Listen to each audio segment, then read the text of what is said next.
Hello, friends, and welcome to the Exploring Washington State podcast. My name is Scott Cowan, and I'm the host of the show. Each episode, I have a conversation with an interesting guest who is living in or from Washington State. These are casual conversations with real and interesting people. I think you're going to like the show. So let's jump right in with today's guest. All right, well, I'm sitting here today with Becky Garrison, and Becky's the author of this kind of cool book. And not kind of cool, it's a very cool book. It's called Distilled in Washington. It's a history of distilling in Washington State. And I've learned a lot. I got more to learn, but I've learned a lot. So Becky, first off, give us a little bit of your background. Who are you and where did you come from? How's that?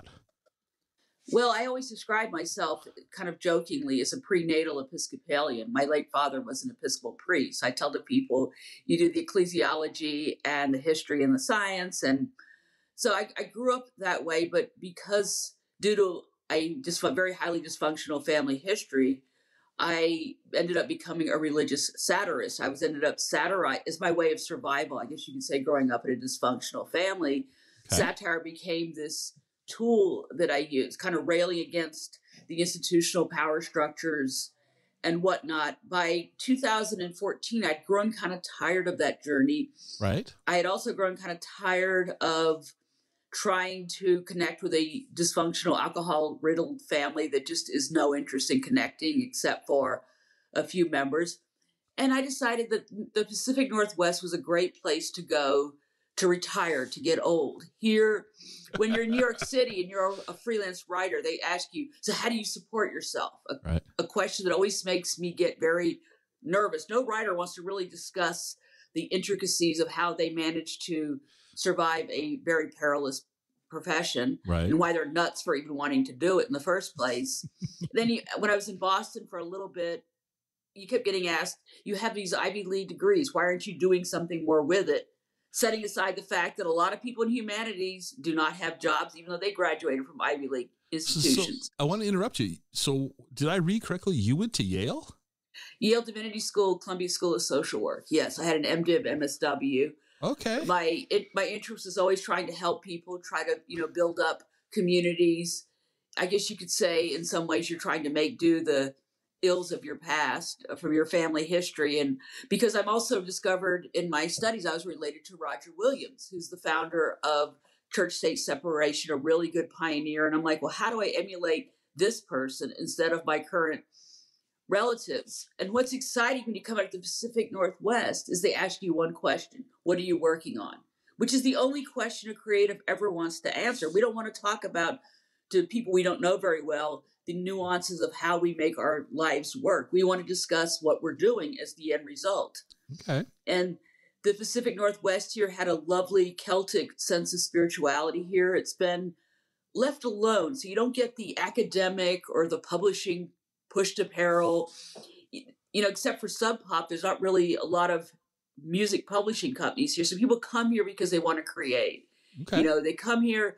You're not humiliated or shamed if you're over 50 and you happen to have housemates and you're working as a barista, because people know you're doing something else that's interesting, that's fun.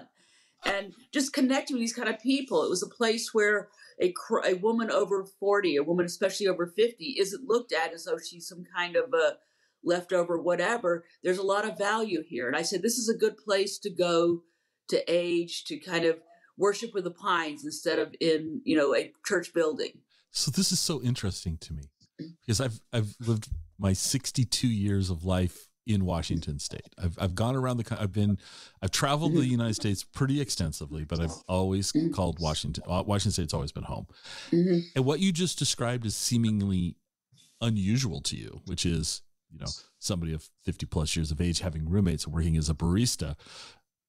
It seems perfectly normal to me because lots of my friends, they're musicians and they're my age or, anyway, and they're still, they've got the day job that keeps the lights on barely. And their goal is to play live music 2-3 nights a week. And it's perfectly normal. So I'm listening to you thinking that it's different. And I'm like going, well, wait, that's the way it always is. So I guess maybe I should go back east for a while and kind of get recalibrated to the east. And I don't want to do that. I'll stay here. Okay. So you moved out here and you had this you came with your with the background and all that. So this specific book, what was the inspiration to go and research alcohol, distilleries, whiskey, Washington State, for you? Well, for one thing, as somebody who I've always been covering travel writing and kind of as another way to kind of, as I always said, fund my fun. But when I moved here, I discovered there was a very strong connection between the land, the people, and the products. And much more so than, I mean, other places are going, here's a nice, fun, cute culinary cuisine, the latest nouveau cuisine, whatever the latest is, which never held my interest. But you come out here and someone has a story behind their product. They are creating communities. Here, you go to the brew pubs, the tasting rooms, they function like the churches used to do in terms of offering, a place where communities can come to connect.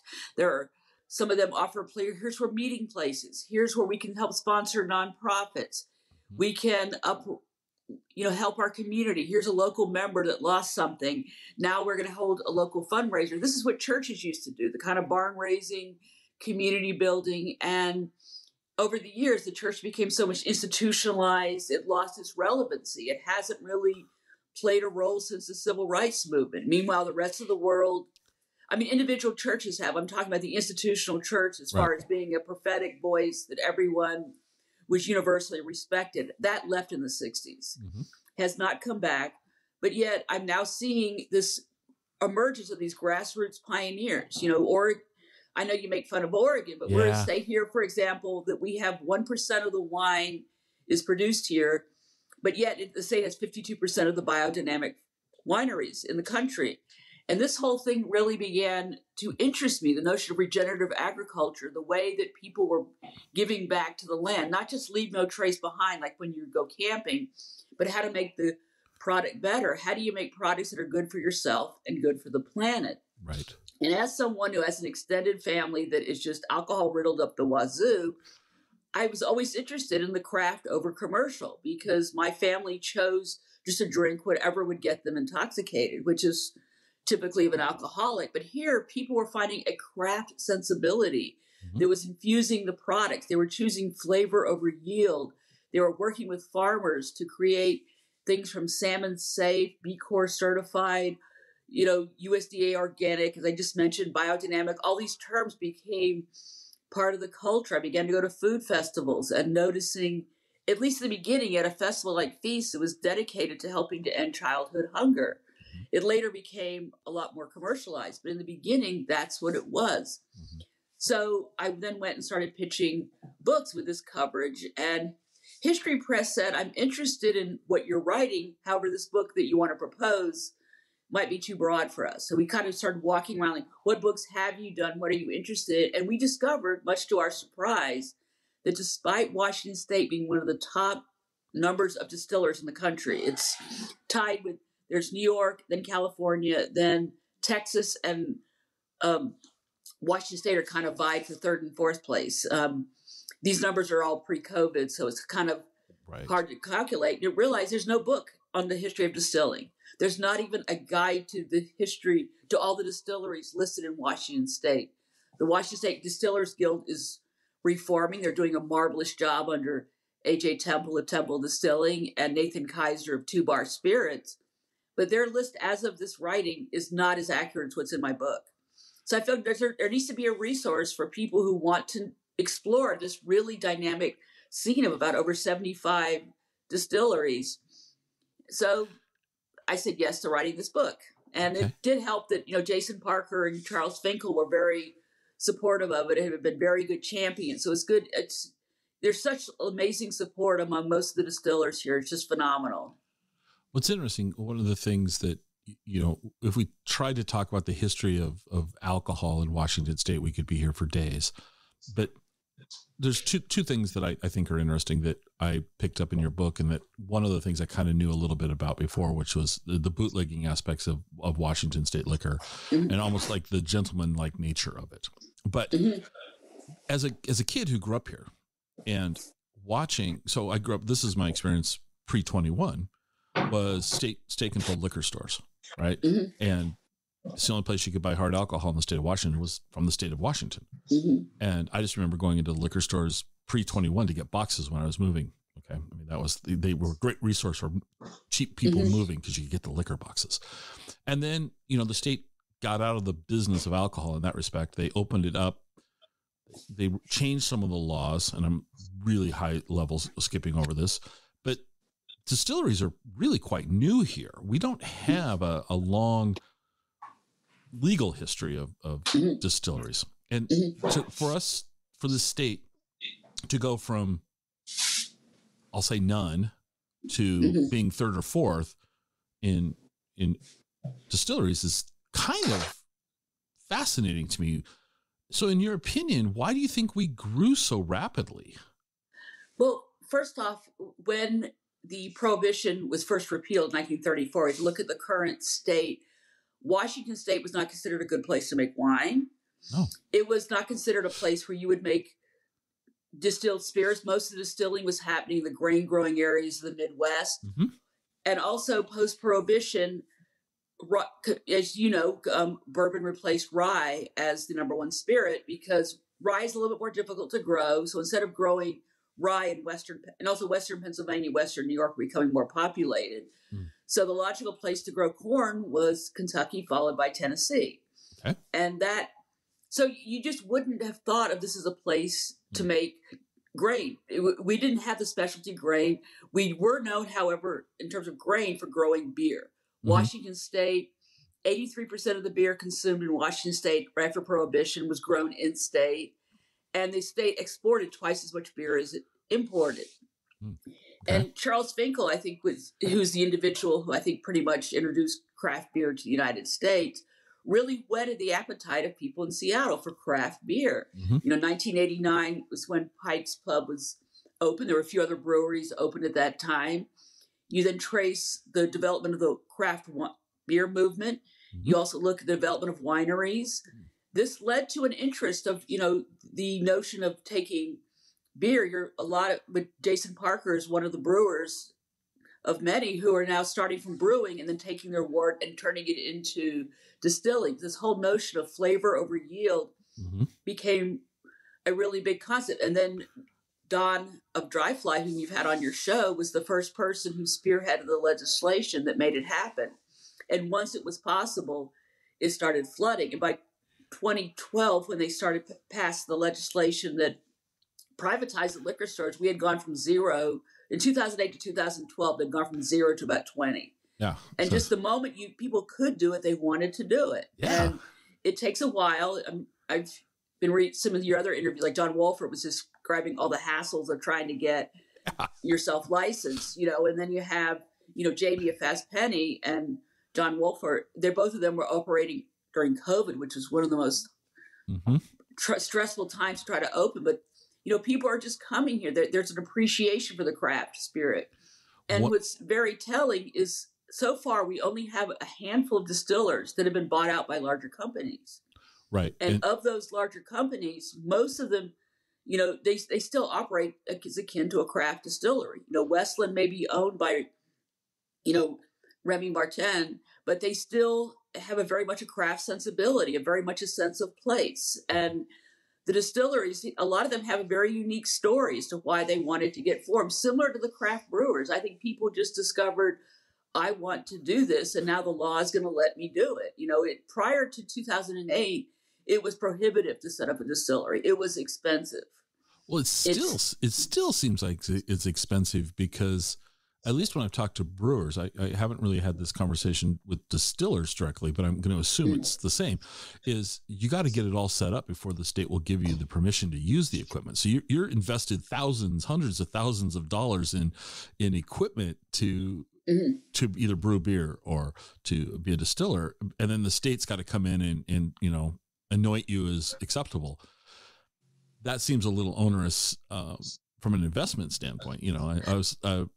Anyway, it's a little bit onerous, but when you have a product that, people say to me, why is liquor so much more tax? And I'm like, well, the worst thing that happens when you brew wine and brew beer, or you make wine is you get a really lousy product that tastes bad. Mm-hmm. You might get a stomach ache from it if it has too much sugar or sulfates. Right. You could end up in the ER or the morgue if you have consumed, a liquor that has not been legally cut.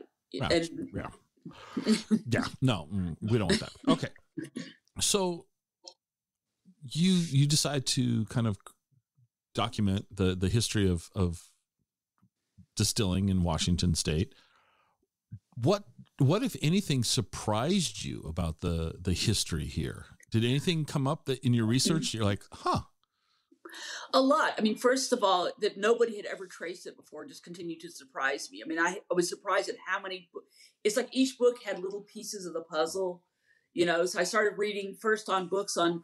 I needed to assess were Washingtonians or people in the Oregon Territory, later Washington Territory, later Washington State, were they more drunk than the rest of the country? Was this? And I discovered through reading Susan Cheever's Drinking in America, a book, The Short History of Drunkenness, and A.R. Rohenbach wrote The Alcohol Republic. No, America was, by 1830, we went from drinking 4.5 gallons to 9 point some gallons per, man, woman, child in America. People coming like Alice de Tocqueville and others coming from Europe would go, oh my God, these guys are just knackered out. We were, granted, a lot of this is 1 to 3% ABV beer and cider because the water was still not fit to drink and pasteurization had not been developed. Right. But I think that was one of the first things is that, this was a region. And the second was the outsized role that whiskey played. The thought never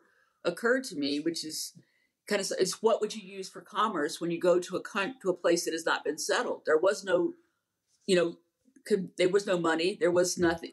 Whiskey became how people were traded. And I was aware of the horrible way that the natives were treated, even compared.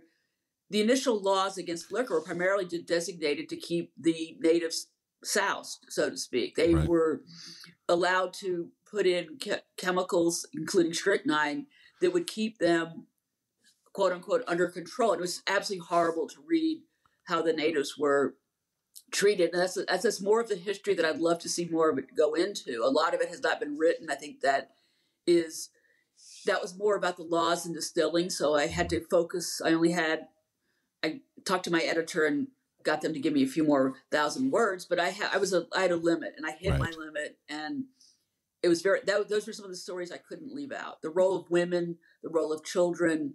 Yeah. So I saw the part about where they were adding strychnine and I was just like, my eyes kind of like, opened up and it was like, wow. And then one of the things that it makes perfect sense when you read it, but I never, and not that I think of everything, but I never thought of it. It was that Lewis and Clark brought barrels of whiskey with them on the Lewis and Clark, expedition. And it was used, like you said, as a currency because a barrel of whiskey would go a lot further than a barrel of beer.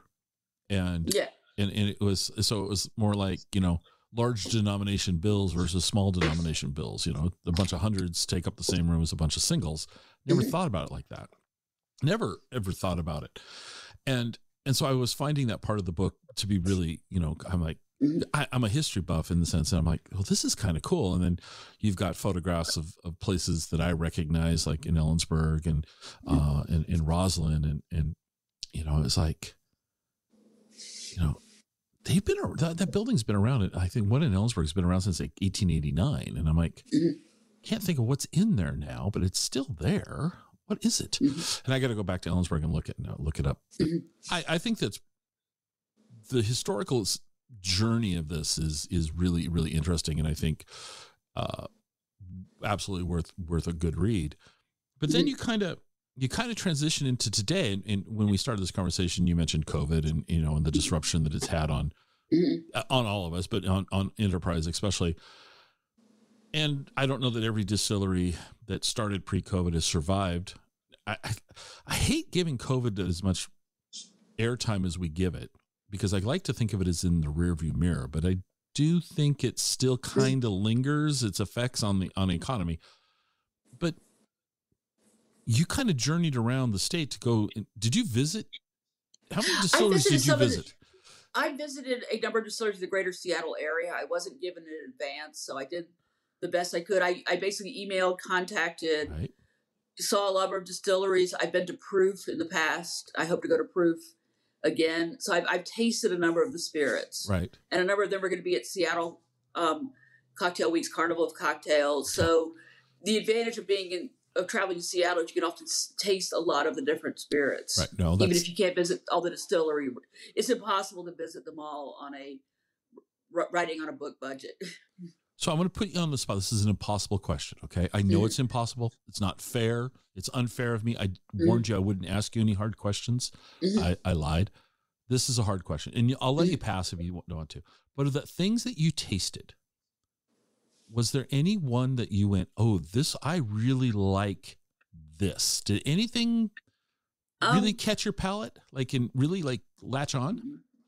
I write in the beginning of the preface of the book how I first discovered my love of spirits when I discovered the Trinity, Lagavulin cigars and fly fishing. Yes. So when I have an American single malt, whether it's from Westward, Copperworks, just tasting the nuances of the single malt, the tasting how the individual barleys inform the whiskey.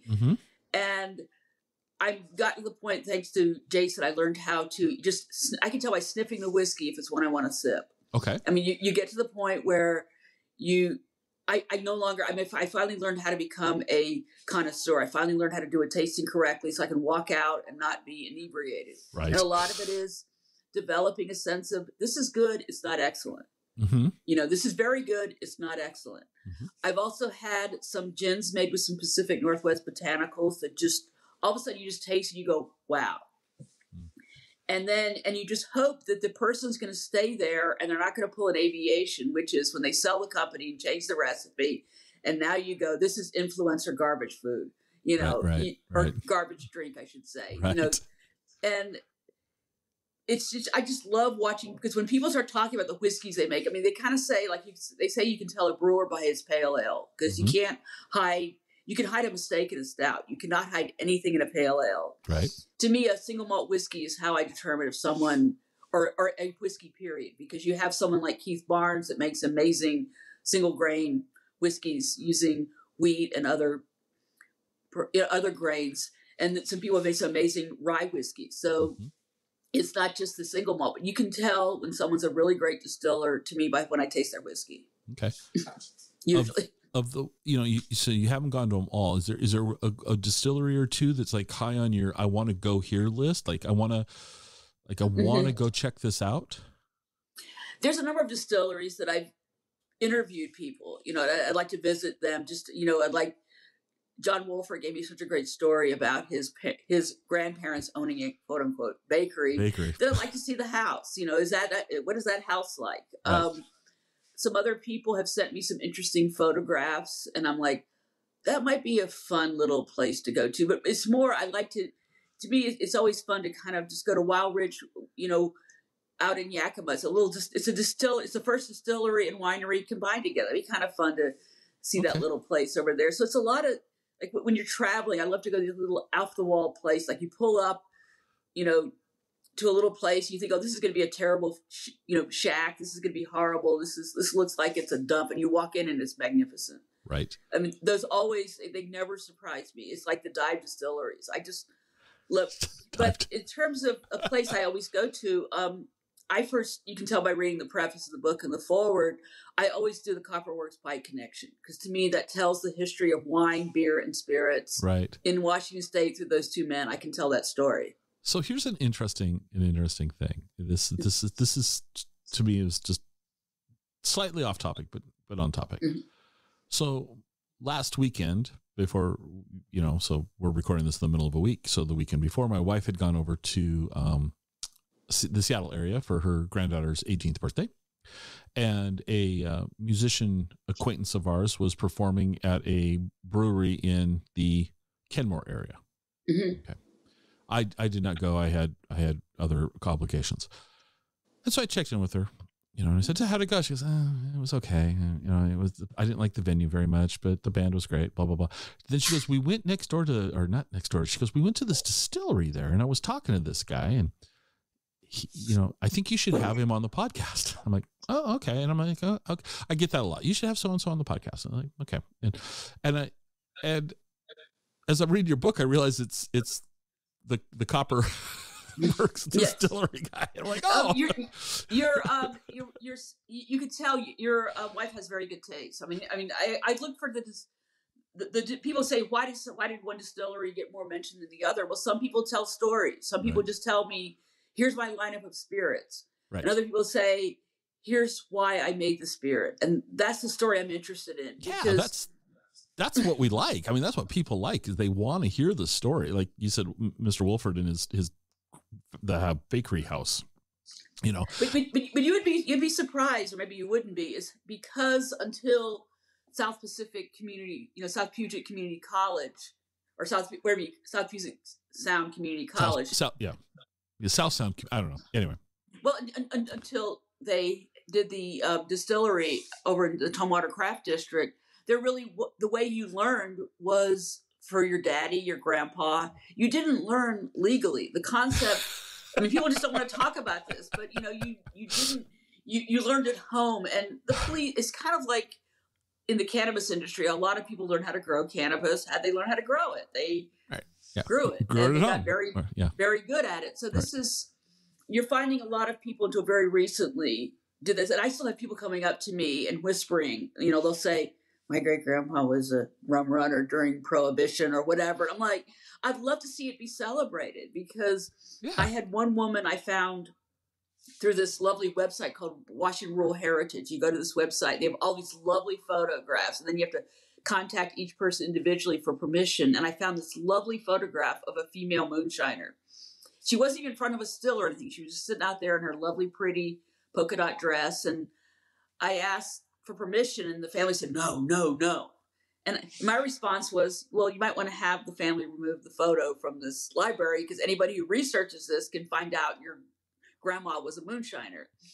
And I'm looking forward to the day when that won't be embarrassing, when people can just say, my relative was a sex worker, my relative was a moonshiner, and it's not going to be seen as what you did. Right. It's not going to be viewed as anything negative, derogatory. You were involved in a profession, and that's that. Celebrate, the kind of the body or raunchier side of your family history. Well, it's funny, in a similar vein. One of the first guests we ever had on was Ben Barnes, who runs Steelhead Cider up in Lake Chelan. And Ben, compared to me, Ben's a young kid, and his family owned an orchard. And I said, so why'd you get started in cider? What was the thing? He goes, I couldn't afford to buy alcohol, so I made it in my dorm room at WSU, and that's what launched his cider career. Was thrift, pure thrift. It was, he couldn't afford, so he created his own. He had everything he needed.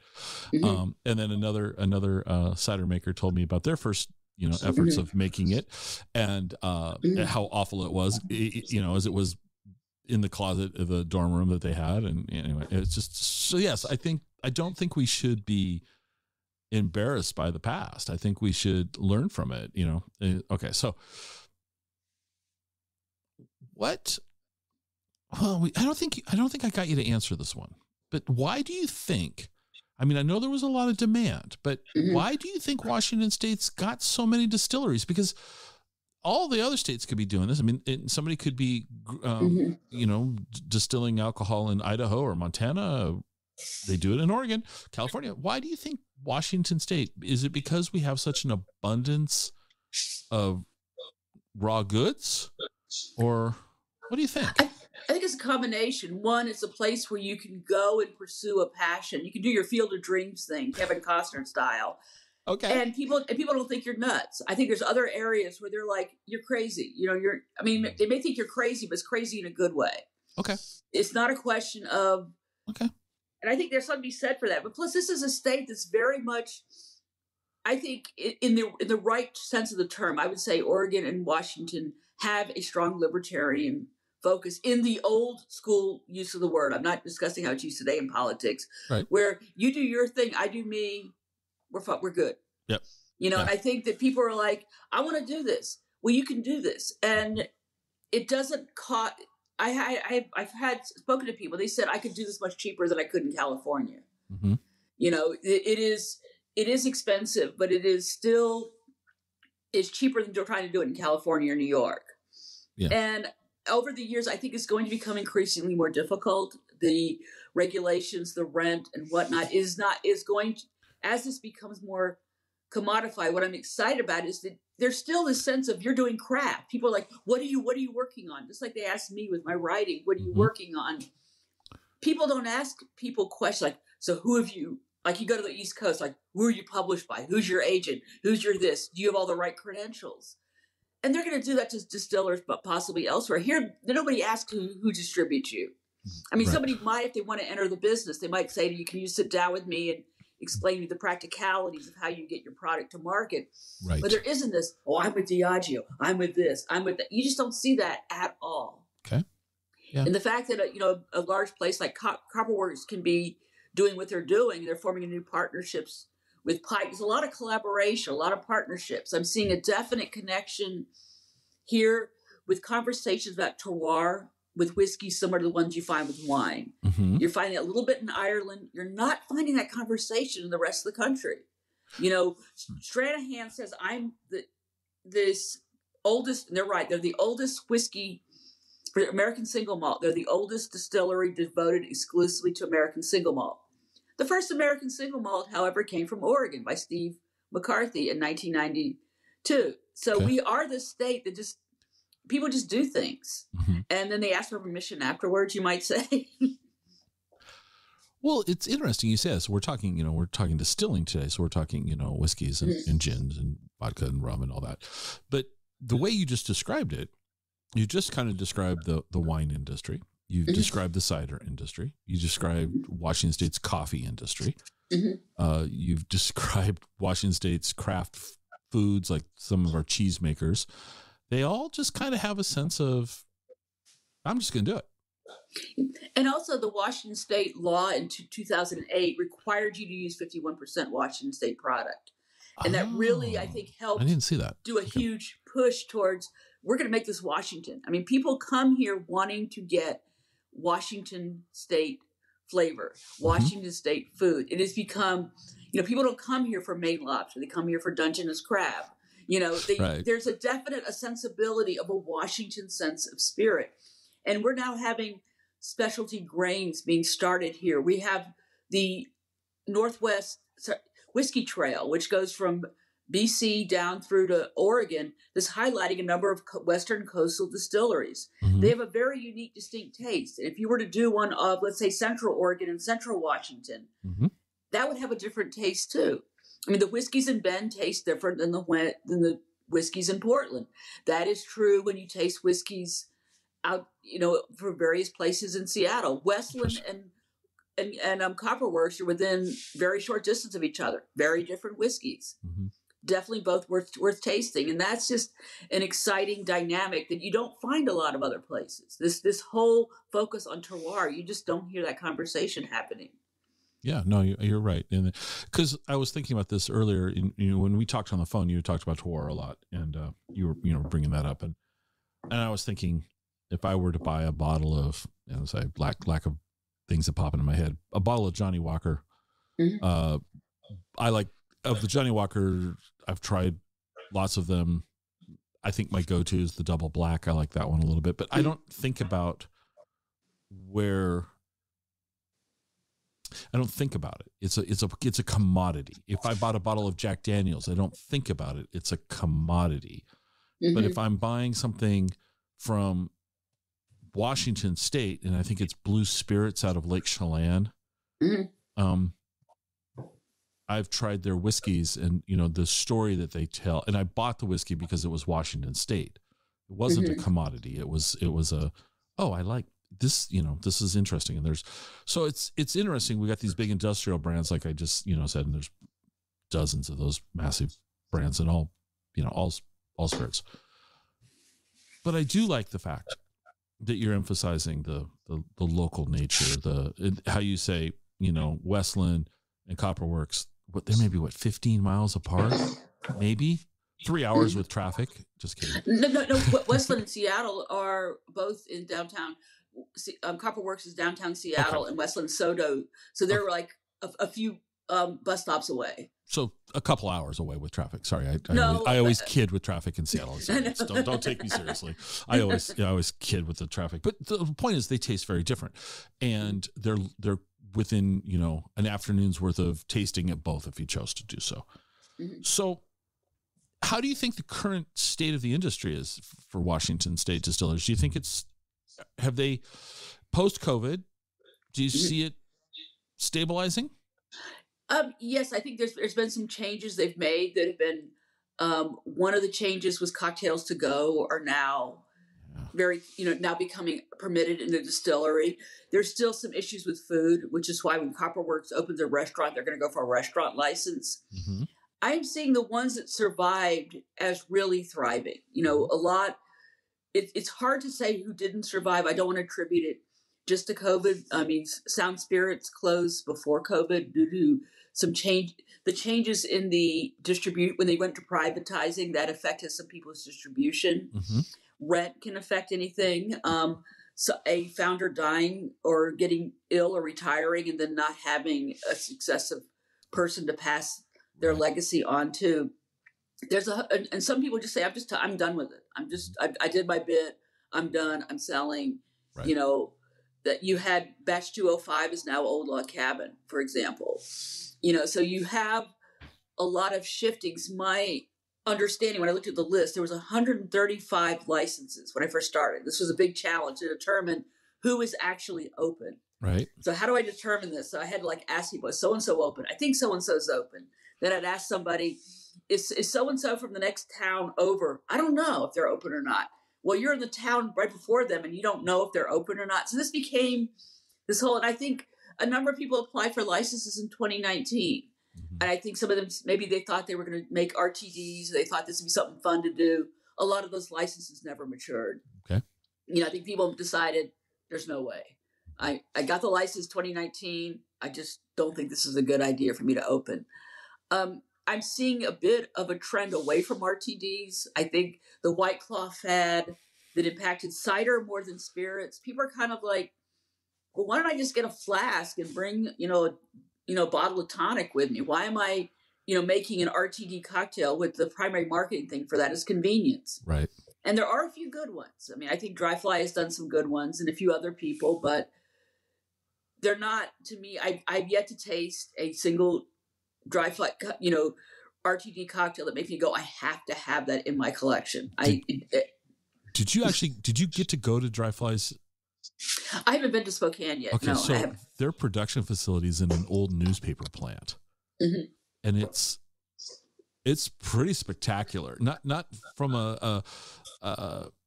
I'm talking about from a scale. The scale of it is pretty spectacular, and their canning machine. They had just invested in a new one. They were, at the time I talked to them, which has been almost 2+ years now. Wow, I got to go back. They went big into cans, and I don't know. I was just like, interesting. I mean, it was just pretty interesting how big. Well, they're in a good position, I think, because of how they've established themselves, and the fact that they have an established line of spirits. They can do a line of cocktails and market them to fishermen where we cannot bring glass. I mean, if you want to go fly fishing or go boating, you cannot bring the bot. I mean, you can maybe put your flask on and kind of get away with a few swigs, but it's a nice, pleasant alternative to packing beer in your cooler if you go fishing or boating. And I think Dry Fly has the right ethos. They did the right marketing for that. Mm-hmm. I'm aware of some people that just want to set up just to do RTD cocktails. And, I just like if they're a bartender and they want to expand their bartending base, they want to can what they were making. And now that they, they can now sell, liquor to go and cocktails to go, we'll see where that materialized. That was just one example. However, when they got that law, they now cannot sell at farmers markets anymore. So you notice you don't see distillers at farmers markets. Let me ask you something. So where did you grow up? Did you grow up on the East Coast? I grew up I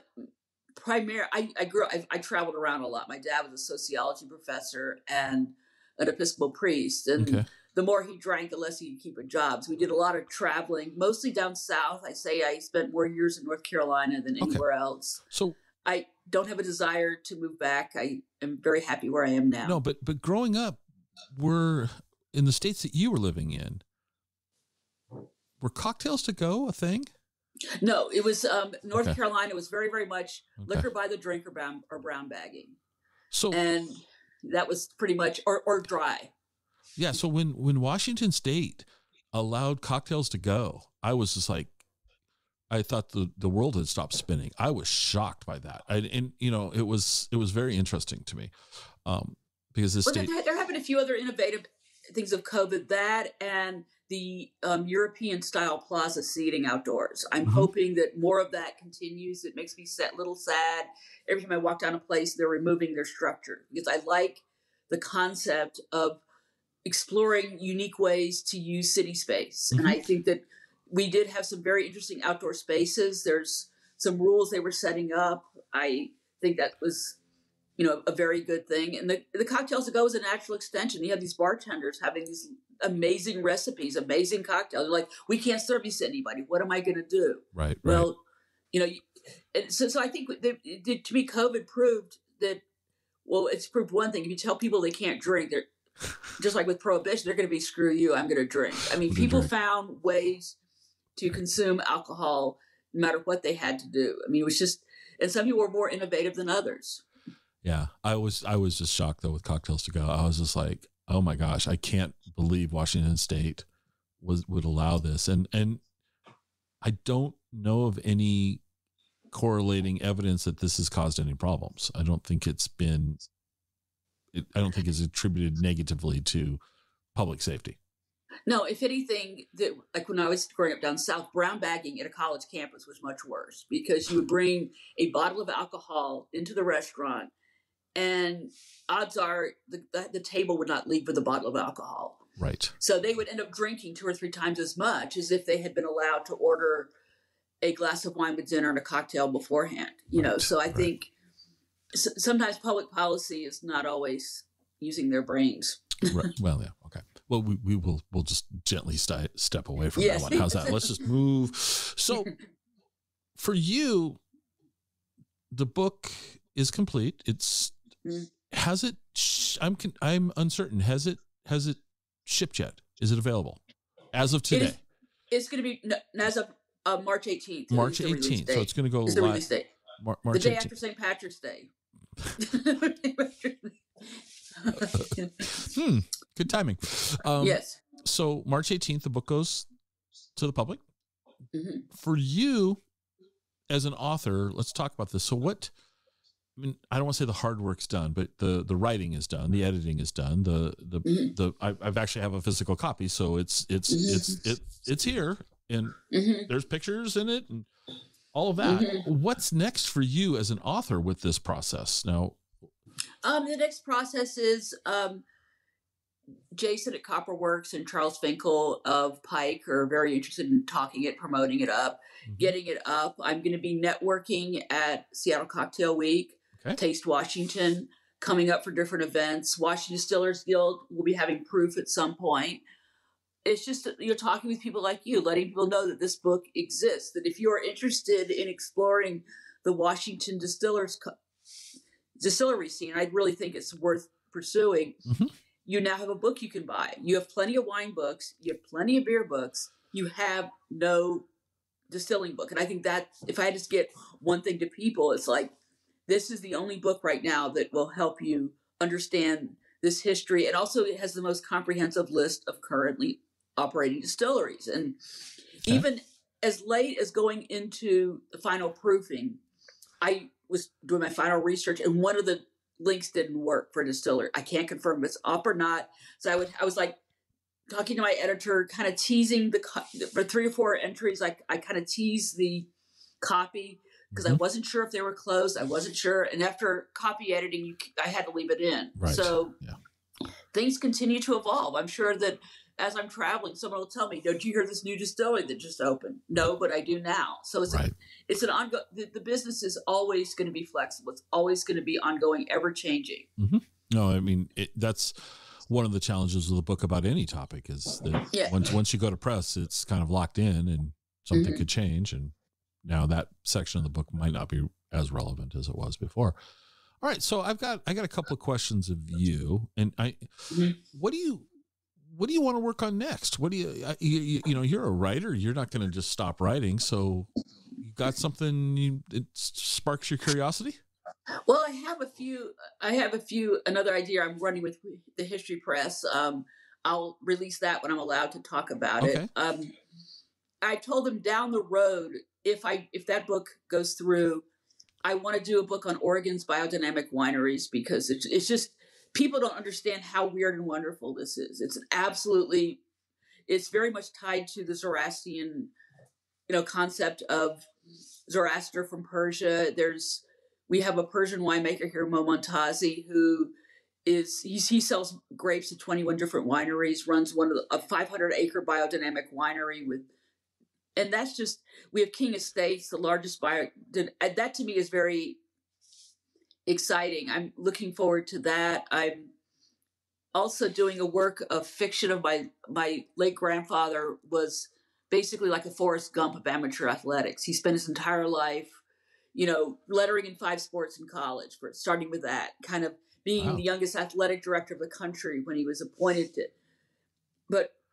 at St. Lawrence University. But what really interested me about his story was he coached the Navy. He was one of these coaches that was selected by the Navy to train naval aviators in the sport of football so they could learn how to fly in formation. And that was a program that they did during World War II. And my grandfather has all these recollections of the interlegal service games he played. So it's kind of looking at World War II in the Pacific Theater from the lens of football. And I'm kind of playing with that just because it's one of those stories and you're like, okay, this doesn't have anything to do with any verticals that I wrote, but sometimes you just get this story gets plopped in your lap and you're like, I got to run with it. This is like too good not to run with it. That's a really cool, that's really a cool idea. I think that's a really, I would read something like that and enjoy that. That would be a great.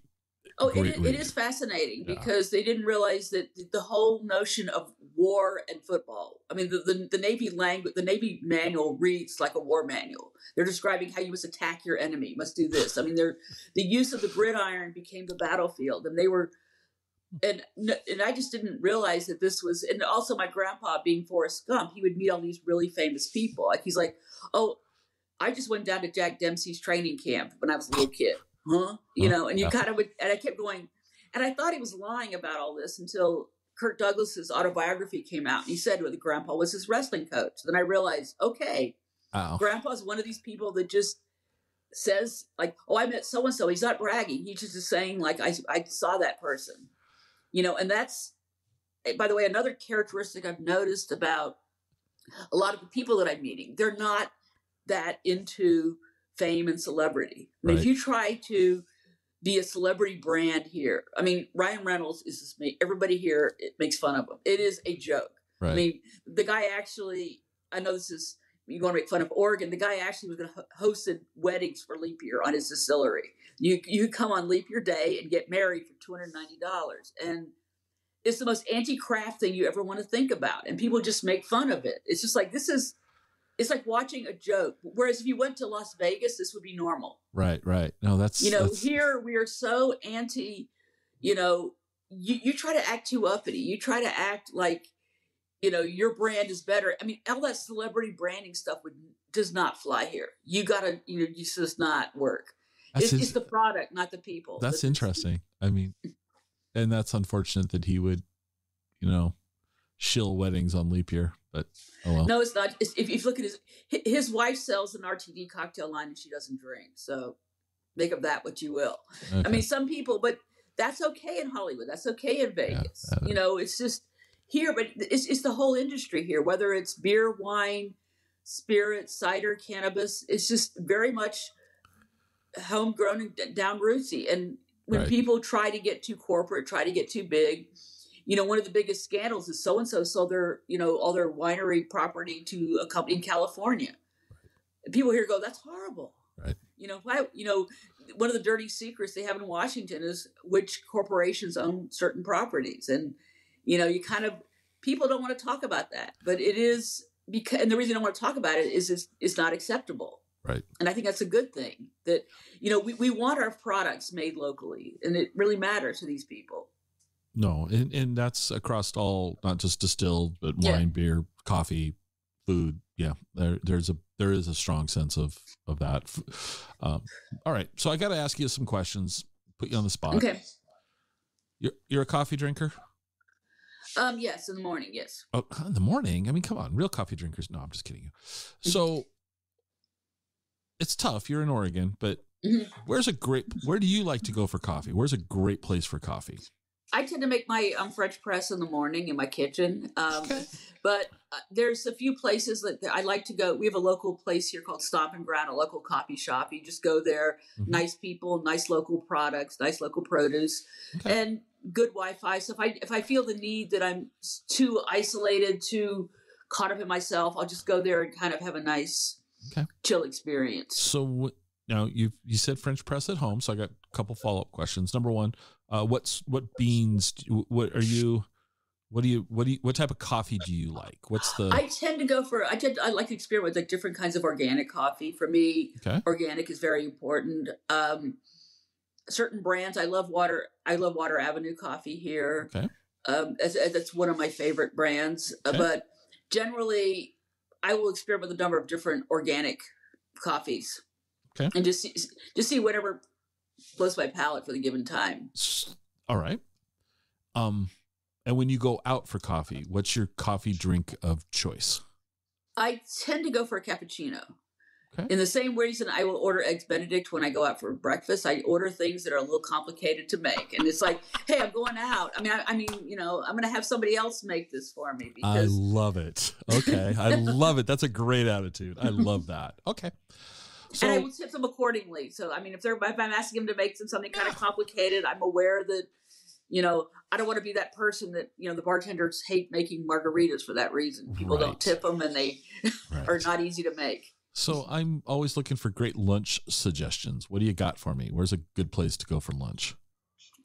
I like the brew pubs here in Portland. I think Stormbreaker on Mississippi Avenue has a very good place for people watching, open all day at night. I mean, I don't know if you want to sit there how long to get, wasted, but I really like going to some of these like little brew pubs there. So we have a number of different food truck scenes that I think are really interesting. They've gotten rid of some of the ones on downtown, unfortunately, but there's always like new ones popping up. So I kind of like look for where the new little places popping up. You're starting to see food trucks popping up alongside cideries and breweries and even some distilleries, which is making for a nice little inexpensive way to serve people without having to get a full restaurant license. And that does kind of keep the price down, keeps the vibe really chill. Let somebody see if they want to get into the business, like jump in with both feet, if you will. And I live very close to McMiniman's Edgefield, which has a place where I can go for the Little Red Shed or the winery for, a drink or something and watch some free music. And that's always lovely. So we have so many places here that have like little tiny stages, and you walk around. Oh, there's a nice little person playing music. I can have a nice little sandwich while I get a nice little violin sonata. Right. No, and McMiniman's has done a really nice job. I'm going to be losing my reputation by speaking kindly about Oregon, but oh well. No, seriously, McMiniman's has done a wonderful job of taking some of these old buildings and the one they did in Tacoma, the old Elks Lodge in Tacoma. I don't know if you've ever been there. I encourage you to go check it out because it was this.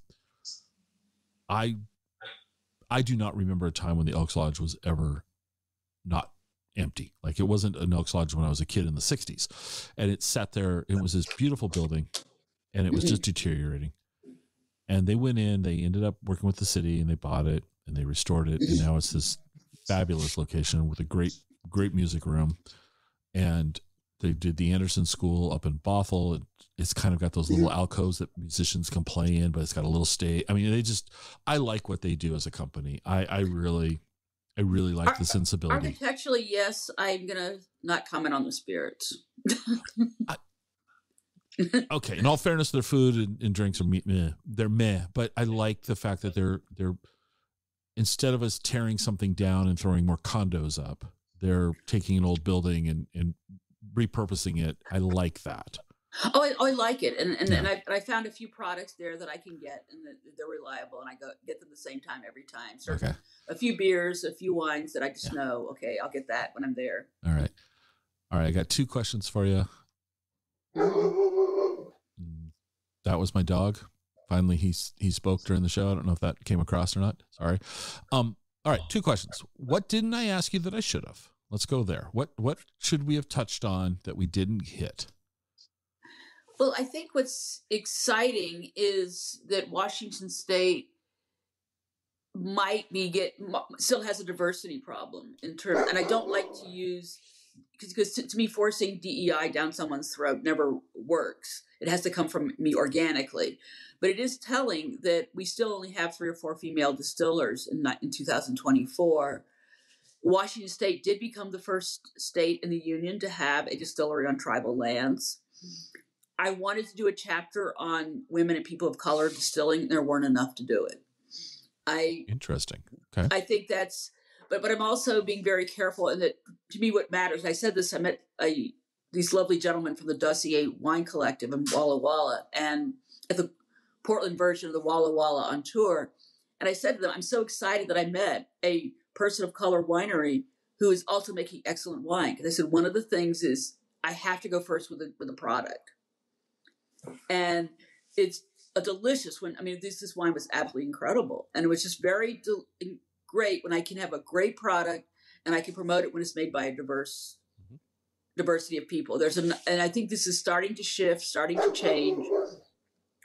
And there's a number of wineries that are husband and wife owned, a number of wineries, that in theory, I know would like to be diverse. They just couldn't find whatever the employment is. But that's just something that I think as Washington goes forward, how to do this in a healthy, organic way. So I'm not going to make somebody drink something just because it's produced by a certain person, but that's something I'm hoping this brewing and distilling program down at Tumwater Craft District can help with that, just to get more people coming who can come into the business. It's an expensive business. It's hard to get venture funding if you're not a white male. And so that's going to be a challenge for how do we create organically a diverse business without sacrificing quality.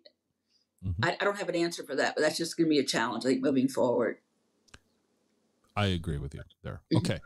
All right. So actually I lied. There's 3 questions. One's more of a statement you get to make. So we'll ask you this one first. Where can people find out more about you or the book? Where do you want them to go? If they go to www.beckygarrison.com. Okay. I also have a Facebook page. It's Becky Garrison Writer. And also there's an Instagram page. Becky_Garrison is my Instagram handle. I'm posting information about the book via my author page and the Instagram. And then my website is a good source for just where to order the book and get some more information about me. And then if somebody wants to contact me, they can contact me through my website. Okay. All right. Great. We'll put those in the show notes for people, so I'll make it easy for them. All right. Last question. You ready? This is the most important question I'm going to ask you all day long. Mm-hmm. You can't get out of this question. You have to answer it, and you have to give your reason why. Cake or pie? And why? I'm going to go with pie because nothing is better than depends on the kind of fruit. If it's canned fruit, forget it. But if you get really good, fresh marionberries, blueberries, blackberries, peaches, apples, even fresh pecans, I mean, it's divine. If it's made with homemade pie crust and fresh vegetables.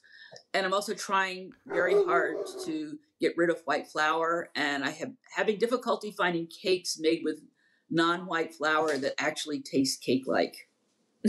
I agree. I agree with you on that one. Yes.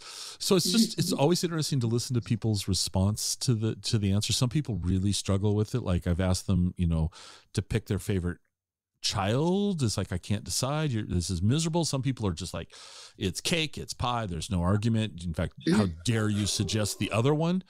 Mm-hmm. And I keep saying this last few episodes, I keep saying this, and one of these days I'm actually going to go around and do it.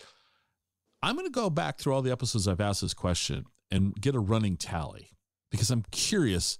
I have a hunch pie is in the lead, and I think it's in the lead by quite a bit, but I had a run of a couple of cake people. They were really adamant about cake. I mean, really adamant. Well, every distiller, I basically was listening to every distiller you've interviewed. Every single one of them said cake. See, and everybody else. That's interesting. I wonder why. Okay, I'm going to go back to the episodes and listen, because it's. I think it'd be kind of fun just to have as a running gag. So, thank you so much for taking the time to chat with me today. I hope that the book is a big success. I'm looking forward to going to a distillery and seeing it for sale. I think, hopefully you'll have some on the shelves at distilleries. I think that would make a great secondary marketing place. They know it's available, and some have chosen to carry it. That I'm doing kind of more of a soft sell. It's like the book is out there. I'd love you to try it. If you're into it, go for it. But I find that whole line between promoting and pimping, and I'm not going to cross that line. No, I know. I'm not saying you would, but I'm saying that this book would make an excellent addition to somebody. If somebody's visiting a Washington State distillery and they're interested in the craft of what they're consuming as a beverage, they probably would enjoy learning more about the states as a whole, not just at XYZ distillery. And so I think it'd be a great line extension for a distillery to carry. Not that you should go out and call them and say, hey, order a dozen books. I'm not saying that. Yeah, and even though I said that the distillery market is very, very shady, except for the last chapter, I would say the entire history up until the last chapter of Current State of Distilleries is that's not shifting. That's not changing. Right. And even the current list of distilleries, there's still 75, and at most 3 or 4 are going to shift. Right. A lot is really consistent. It's really going to stay there. Blue Spirits that you mentioned, they're going to be around. Yeah. Copperworks, Westland, Woodinville, a lot of the distilleries, most of them in the book, they're pretty solid. I think I would be surprised if most of them go under. Yeah, no, I'd be very surprised. But, there can be catastrophic events that no one can foresee. So, well, Becky, I hope again, not. Thank you for taking the time to sit with me today. You're Appreciate welcome. it. Thank you. Hope you enjoyed the show. You can reach me on Twitter at ExploreWaState. I'd love to hear your comments. You can also visit our website at explorewashingtonstate.com. If you know anyone who would like the show, it'd be amazing if you'd share the show with them. This is the biggest way that we grow this show. Good old word of mouth. Glad you were here with me today, and I hope to have you listening to the next episode. See you then.